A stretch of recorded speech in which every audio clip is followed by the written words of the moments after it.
নতুন প্রবাসীদের জন্য আরবি ভাষা শিখুন, চ্যানেলটি সাবস্ক্রাইব করুন। যারা আরব দেশে আছেন ভিডিওটি তাদের জন্য। সুপ এর অর্থ দেখো, সুপ এর অর্থ দেখো।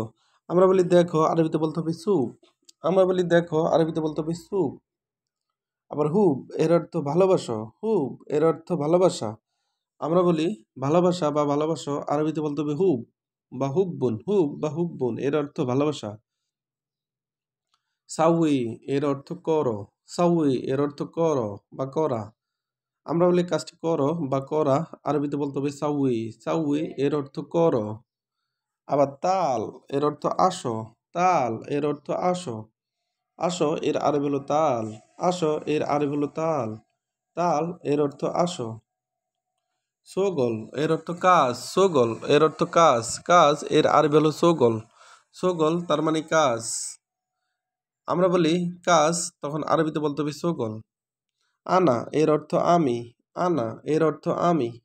আমরা বলি আমি, আরবিতে বলতে হবে আনা। আমরা বলি আমি, আরবিতে বলতে হবে আনা, আনা তার মানে আমি। ইনতা এর অর্থ তুমি, ইনতা এর অর্থ তুমি, তুমি এর আরবি হলো ইনতা, তুমি এর আরবি হলো ইনতা, ইনতা এর অর্থ তুমি। আবার আন্তা এর অর্থ তুমি, আন্তা এর অর্থ তুমি, তুমি এর অর্থ ইনতা বা আন্তা, ইনতা বা আন্তা, ইনতা এর অর্থ তুমি, আন্তা এর অর্থ তুমি। আবার ইন্ত এর অর্থ তুমি বা আপনি। এখানে ইনতা বা ইন্ত বা ইন্তু দুটি শব্দের অর্থই তুমি বা আপনি। আবার হুয়া এর অর্থ সে বা তিনি, হুয়া এর অর্থ সে বা তিনি। আবার হু এর অর্থ সে বা তিনি, সে বা তিনি আরবিতে বলতে হবে হুয়া, হুয়া এর অর্থ সে বা তিনি। আবার কোথাও হু শব্দ ব্যবহার করে। হিয়া এর অর্থ সে তিনি, হিয়া এর অর্থ সে তিনি। আবার হি এর অর্থ সে তিনি। আবার এক নজরে দেখুন, চুপ এর অর্থ দেখো, চুপ এর অর্থ দেখো।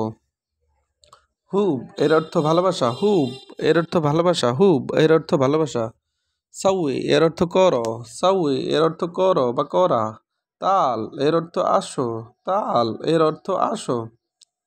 সোগল এর অর্থ কাজ, সোগল এর অর্থ কাজ। আনা এর অর্থ আমি, আনা এর অর্থ আমি। ইনতা এর অর্থ তুমি, ইনতা এর অর্থ তুমি। আবার আন্তা এর অর্থ তুমি, ইন্ত এর অর্থ তুমি বা আপনি। হুয়া এর অর্থ সে বা তিনি, হু এর অর্থ সে বা তিনি।